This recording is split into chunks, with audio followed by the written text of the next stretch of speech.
খারাপ সময়টা হয়তো অতীত হয়ে যায়, কিন্তু মানুষের খারাপ ব্যবহারটা কখনো অতীত হয়ে যায় না। শুধু নিজে থেকে কথা বলা বন্ধ করে দেখো, দেখবে অনেক আপনজন বড় হয়ে যাবে। আসলে কেউ আপন হয় না। যারা তোমার ক্ষতি চায় তাদের আঘাত করবে না, তাদের সামনে একটু হাসি মুখে বাঁচবে।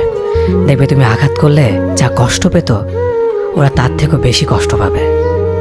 যত মিশবে ততই মানুষ চিনবে, অভিনয় যে কত প্রকার হয় তা বুঝতে পারবে।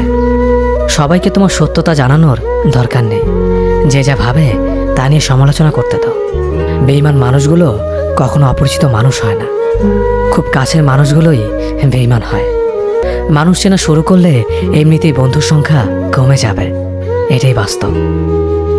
3টি কথা মনে রাখবেন: যে তোমাকে সাহায্য করে তাকে কখনো ভুলে যেও না, যে তোমাকে ভালোবাসে তাকে কখনো ঘৃণা করো না, যে তোমাকে বিশ্বাস করে তাকে কখনো ঠকিও না।